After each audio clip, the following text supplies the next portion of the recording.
अस्सलाम वालेकुम फ्रेंड्स, उम्मीद करता हूँ आप सब खैरियत से होंगे। आज के लेक्चर में हम बात करेंगे ब्रेनस्टॉर्मिंग के हवाले से रिफ्लेक्टिव ऐसे को किस तरह से लेके चलना है। इसके अलावा आप हमारा जो है creativity based online valuation session भी ज्वाइन कर सकते हैं। चलिए बढ़ते हैं अपने लेक्चर की तरफ। सबसे पहले रिफ्लेक्टिव ऐसे क्या है। रिफ्लेक्ट का मतलब होता है सोचना, गहरा मुताला करना, गौर व फिक्र करना। तो रिफ्लेक्टिव ऐसे होगा जिसके अंदर आप जो है किसी गहरी सोच या फिक्र का ज़ाती मुशाहिदा करते हैं। आमतौर पे सीएसएस में ये ऐसे बहुत कम आता है, एक या दो टॉपिक आमतौर पे पाए जाते हैं और इसमें जो है फेलियर के चांस कम होते हैं अगर आप इसको ठीक डायमेंशन में या डायरेक्शन में ड्राइव करते हैं। अदरवाइज़ अगर आप इसको मिस इंटरप्रेट करते हैं तो इसमें फेलियर का चांस बहुत ज़्यादा है। चलिए बढ़ते हैं अपने ऐसे की तरफ। अब रिफ्लेक्टिव ऐसे की अगर हम डेफिनेशन करें तो रिफ्लेक्टिव ऐसे is more personal and focuses on your experiences, thoughts and feelings about a particular subject और इवेंट। अमूमी तौर पे एक खास मजमून ऐसा ऐसे होता है जिसके अंदर आप किसी खास मौजू या वाक़या के बारे में आपके तजर्बात, ख़यालात और एहसासात पर तवज्जो मरकूज़ करते हैं और इसमें अक्सर खुदशनासी और तजज़िया शामिल होता है। इसकी अगर हम मिसालों की बात करें, an incident you can not forget, कोई ऐसा वाक़या जिसे आप भुला नहीं सके।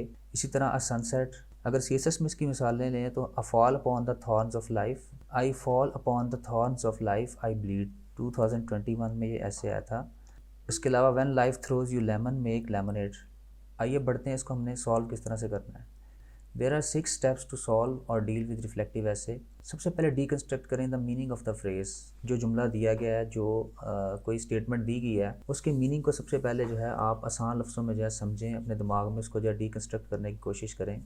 अगर उसके अंदर कुछ सिंबल्स या मेटाफर्स दिए गए हैं तो उनको भी जो है आप एलेबोरेट करें। उसके बाद सबसे पहले जो आपने उसकी मेजर साइड या सिग्निफिकेंट या डोमिनेंट आस्पेक्ट जो है उसको डिस्कस करना है। फिर आप इसके अंदर जो है कंट्रास्ट या दूसरी साइड्स को भी जो है इंक्लूड कर सकते हैं और एंड पे अपने आइडियाज़ को आपने कोरिलेट करना है ताकि सिमिलैरिटी जो है या आपके जो स्टेटमेंट है उसके साथ जो है आप उसमें सिमिलैरिटी ड्रॉ कर सकें। आइए बढ़ते हैं हम अपने एक एक्चुअल एग्जांपल की तरफ।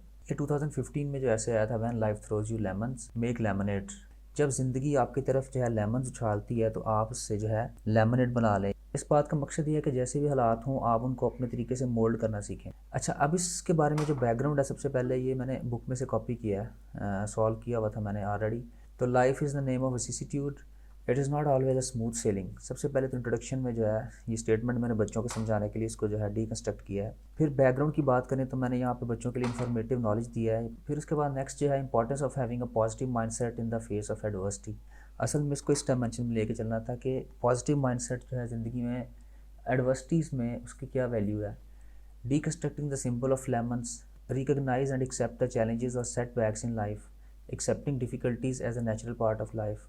फिर shift of perspective, embrace a positive mindset and view challenges as opportunities, look for the lessons on growth और growth potential in difficult situations. असल में देखें, इसको जो है यहाँ पर रेलिवेंसी जो है या रेलिवेंट आपका जो आइडियाज़ हैं वो बहुत ज़्यादा काउंट करेंगे। अगर आप इसको इरेलीवेंट लेके चलते हैं या इसको गलत डायमेंशन में लेके चलते हैं तो यहाँ पे जो आपके फेलियर के चांसेस भी बढ़ जाते हैं। फिर नेक्स्ट आ जाता है जी importance of action in life, क्योंकि यहाँ पे दूसरा इसका जो पहलू था वो ये था कि हमें हर हालात में जो एक्शन लेना चाहिए, ज़िंदगी में स्ट्रक नहीं होना चाहिए। तो ये इसकी जो फिर सब आउटलाइंस हैं, determine what you can control and focus on that, set goals and create a plan to overcome the challenges, seek support from others और resources that can help you. अब नीचे मैंने जो है एग्जांपल्स दी हैं, केस स्टडीज़ हैं, examples of people who made the best of their situation in the face of adversity. फिर अगर हम आगे बात करते हैं तो अडेप्ट एंड इनोवेट। इसकी अब दूसरी डायमेंशन क्या है, मोल्ड करना है, अपने मुताबिक जो डालना है और फिर आपने नई चीज़ें जैसे बनानी है। Be flexible and open to change, explore different strategies or approaches to tackle the challenges, embrace creativity and find new solutions, contribute to the development of yourself and equip yourself with the necessary assets, make lemonade, use the challenges as motivation to push yourself and grow, find the positives in the situation and learn from it, turn setbacks into opportunities and make the most of them, courage and endurance to tackle the difficulties, और last पे conclusion की तरफ चलेंगे। तो इस तरह से जो है आप इसको डिफरेंट जो है आइडियाज़ में शफल कर सकते हैं। इसके अलावा जो है आप इसकी जनरल आउटलाइन भी इसको जो बना के लेके जा सकते हैं, लेकिन इस तरह से जो है आपकी ज़्यादा डायमेंशन हो जाएंगी और आपकी जो है आउटलाइन डाइवर्सिफाइड हो जाएगी। तो दोस्तों ये तरीका था रिफ्लेक्टिव ऐसे को लेके चलने का। बाकी जो है नेक्स्ट इंशाल्लाह ताला हम अगले लेक्चर में एनालिटिकल ऐसे के बारे में देखेंगे। तो वीडियो के बारे में कमेंट कीजिएगा।